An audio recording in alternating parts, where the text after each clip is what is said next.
Good day everyone, welcome to our robotics video compilation. We're excited to show you everything we've learned, built, and experimented with throughout this subject. But before we dive in, allow me to introduce my group mates. This is John Eridk D. Pineda, this is Andrea Dastas Dayandayan, and this is Marquine Baon from grade 11 Prudence. And we are the MechaMind.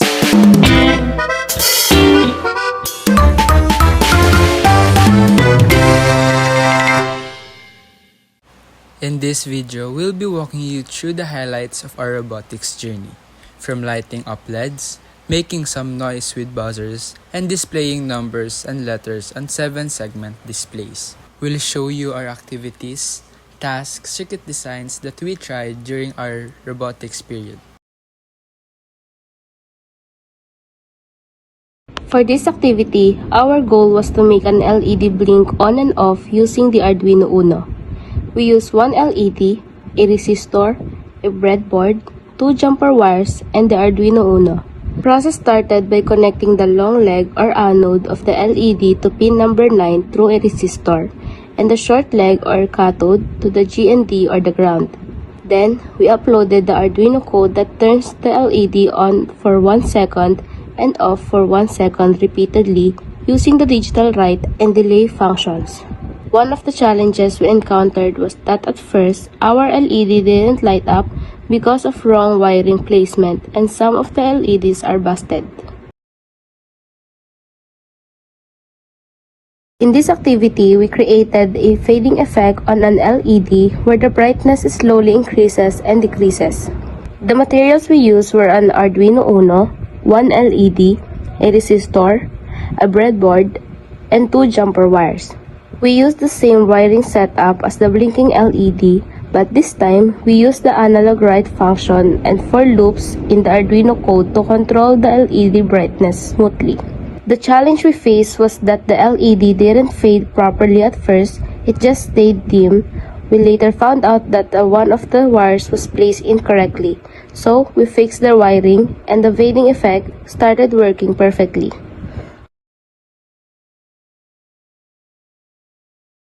In this activity, we created a fading effect on an LED where the brightness slowly increases and decreases. The materials we used were an Arduino Uno, one LED, a resistor, a breadboard, and 2 jumper wires.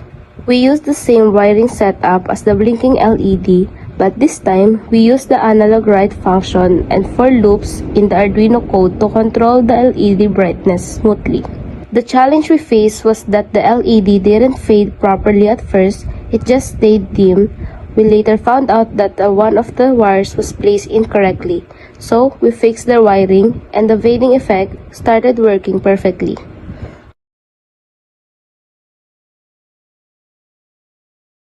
In this project, we learned how to control an LED using a push button. When the button is pressed, the LED turns on. When released, it turns off. The materials used were an Arduino Uno, one LED, one resistor, a push button, a breadboard, and some jumper wires. For the process, we first connected the anode or long leg of the LED to pin number 9 of the Arduino. Then, we connected the cathode or short leg of the LED to one end of a resistor and the other end of the resistor to the ground. Next, we set up the push button by connecting one leg to pin number 2 and the other leg to ground. We used the input pull-up setting in the code to handle the button input. The code continuously checked if the button was pressed, and if it was, the LED turned on. If not, it turned off. One of the challenges we encountered was that the push button we used was not working or was broken. So we replaced it with another one that was working properly. After doing that, the LED finally responded correctly when the button was pressed.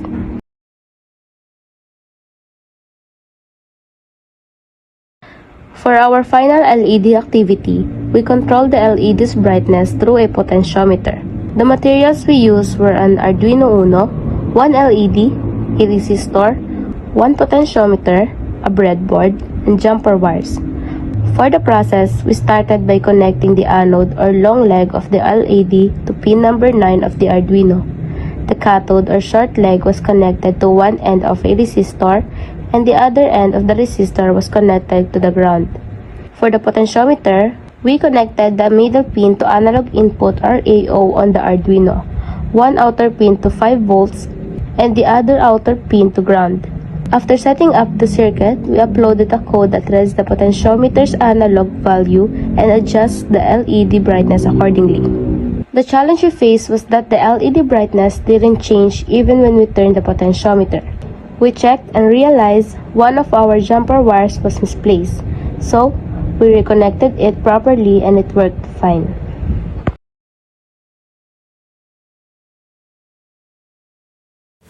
In this activity, we use a button to control the buzzer. When the button is pressed, the buzzer should make a beep sound. The materials we used are Arduino Uno, buzzer, push button, resistor, jumper wires, and breadboard. For the connections, we connected one leg of the button to ground and the other to digital pin 2 with the pull-up resistor. Then, the positive pin of the buzzer was connected to digital pin 9 and the negative pin to ground. The hardships we encountered was at first, our buzzer didn't work properly and the button wasn't responding. We realized that some of our wirings were wrong, so we had to double check and fix them. After that, it finally worked.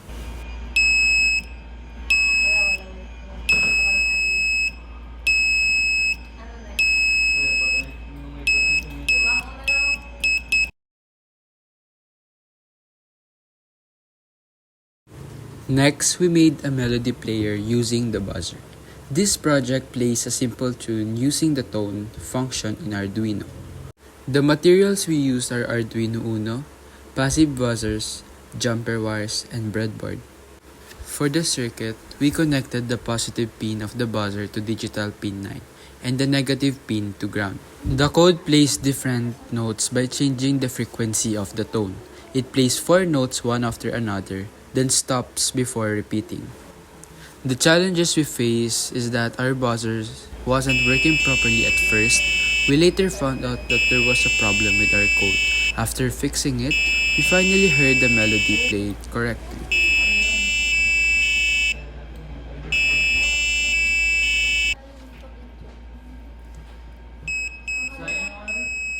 For this activity, we made the buzzer beep in Morse code for SOS. The materials and connections that we use are just the same as the activity 2.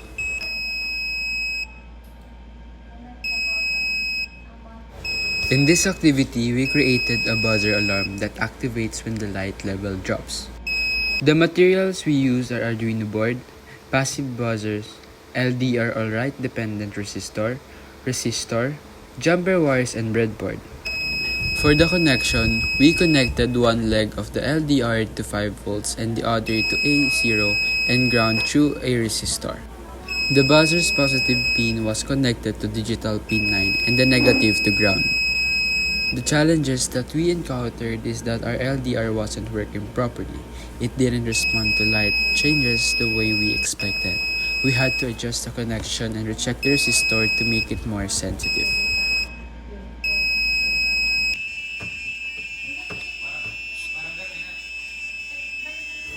For the last activity, we made a buzzer sound that changes based on the position of a potentiometer. The potentiometer controls the pitch or frequency of the sound. The materials we use are Arduino board, passive buzzer, potentiometer, jumper wires, and breadboard. The challenges we encountered is just like in the other activities. We faced issues with the wrong wiring and code errors. It took a few tries, but we managed to make it work and control the sound smoothly. For activity 1, we built a circuit that uses an Arduino Uno to display the number 3 on a common cat code segment display. The materials that we use are a breadboard, resistors, jumper wires, a common cat code segment display, and an Arduino Uno.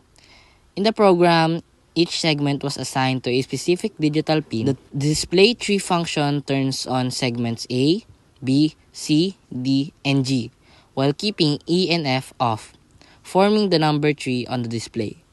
The loop function was left empty since the display does not need to change continuously.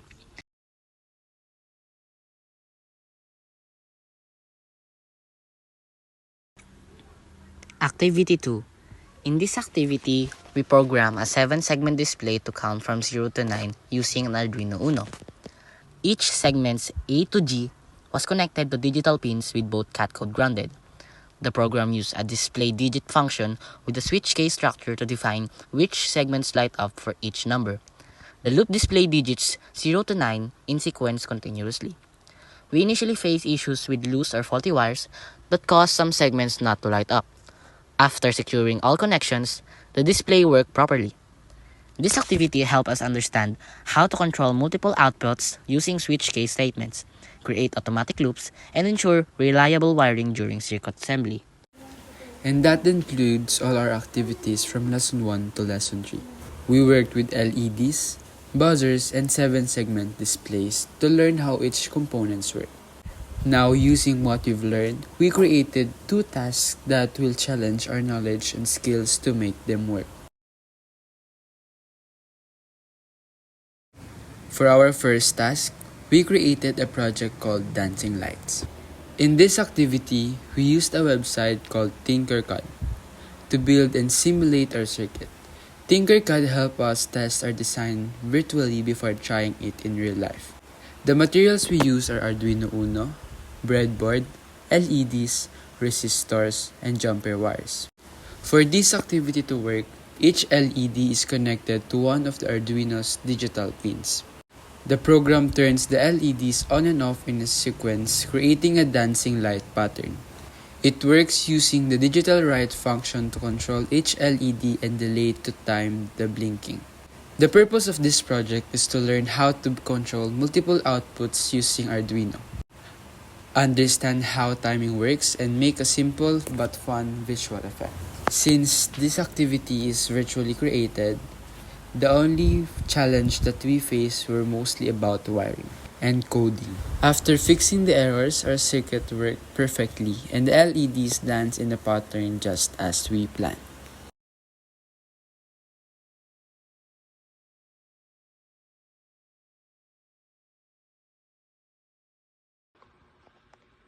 For this task, our goal was to create a simple traffic light simulation using an Arduino and 3 LEDs to represent the red, yellow, and green lights.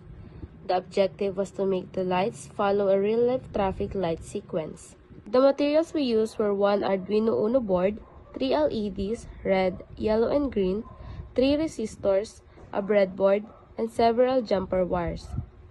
For the process, we first placed the 3 LEDs in a row on the breadboard. We connected the anode or long leg of the red LED to pin number 8, the yellow LED to pin number 9, and the green LED to pin number 10 of the Arduino. Then, we connected the cathode or short leg of each LED to the ground through separate resistors to prevent them from burning out. After setting up the circuit, we uploaded the Arduino code that turns on the red LED for 5 seconds, the yellow LED for 2 seconds, and the green LED for 5 seconds in a continuous loop, just like a real traffic light system.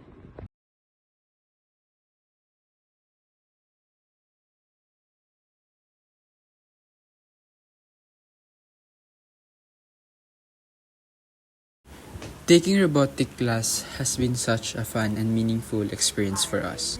We learned how to build circuits, write codes, and bring our ideas to life using components like LEDs, buzzers, and sensors. At first, it was a bit challenging, especially when things don't work as expected, but over time, we learned to be patient, to troubleshoot, and to work together as a team. We realized that robotics isn't just about wires and codes, it's about creativity, problem solving, and innovation. We began to see technology not just as something we use, but something we can create and control.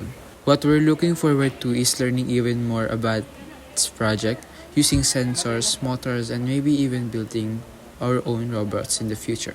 We're excited to explore more, experiment more, and keep improving our skills in robotics.